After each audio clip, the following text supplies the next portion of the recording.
Hello, তো আমি এখন চলে এসেছি টাইগার পার্কে। টাইগার পার্কের ভিতরে যাওয়ার জন্য টিকিট নিয়ে নিয়েছি। এবার ওখানে গিয়ে টিকিটের রেন্টগুলো আছে, ছোটো বাঘ বড় বাঘ 3-4 রকমের বাঘ আছে, সেগুলোকে ধরে ছবি তোলার জন্য তার টিকিট রয়েছে, সেগুলো যাব। তো এখন টাইগার পার্কের সামনেই দাঁড়িয়ে আছি।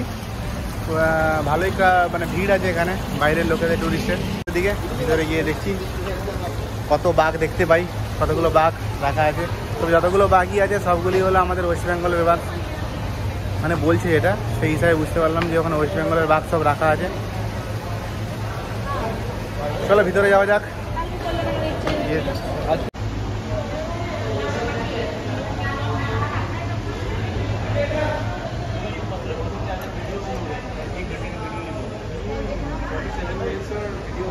এই যে বাঘ দেখা যাচ্ছে, বেশ মস্তিতে শুয়েছে, ঠান্ডা হচ্ছে, পুরো ফুল ঠান্ডা হচ্ছে, চিল হচ্ছে। জীবনের মজা নিচ্ছে এখন সুইমিং পুলে।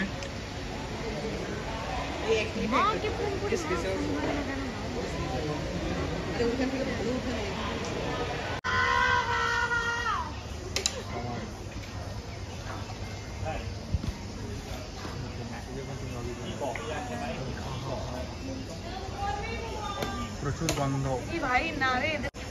ছবি তুলতে চাইলে অবশ্যই ছবি তোলা যাবে। ছবি তোলার চার্জ হলো একদম ছোট বাঘ যেটা ইনফ্যান্ট বেবি, সেটা হলো আপনার 500 ভাট। আর তার উপরে মিডিয়াম বাঘের সঙ্গে ছবি তুলতে হলে 550 ভাট। আর একদম বড় বাঘের সাথে ছবি তুলতে হলে 600 ভাট খরচা আছে। আমার পার্সোনালি মতামত যেটা এই বাঘের সাথে ছবি তোলাটা মনে হয় ওয়ার্থ ইট হবে না।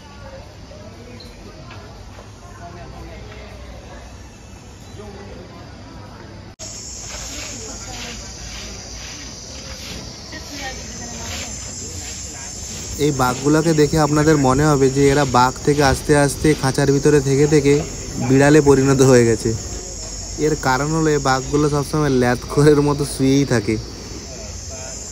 এইখানে যে পরিমাণ গন্ধ আপনি নাক টেকাতে পারবেন না, তাই আমি এখান থেকে আস্তে আস্তে বেরিয়ে যাচ্ছি সামনের দিকে। এক্সিট করার সময় সাইডে ছোট ছোট দোকান আছে খাওয়ার, যেগুলো দিয়ে আপনারা খেতে পারেন। ডাব, ফ্রুটস, অনেক কিছু অপশান রয়েছে খাবার।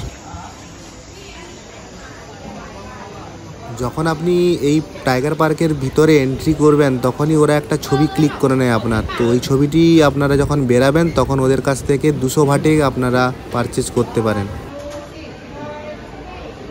টাইগার পার্ক ঘোরার কাজ কমপ্লিট হয়ে গেল। এবার যাব আমাদের হোটেলের পাশে। তো হোটেলের পাশে গিয়ে সেখান থেকে বেরাবো আবার ওয়াকিং স্ট্রিটে, রাতে ঘুরবো, মাসাজ নিব। তো ততক্ষণের জন্য ব্লগটি এখানে শেষ করছি। Bye bye. তো দেখা হচ্ছে পরবর্তী ব্লগে।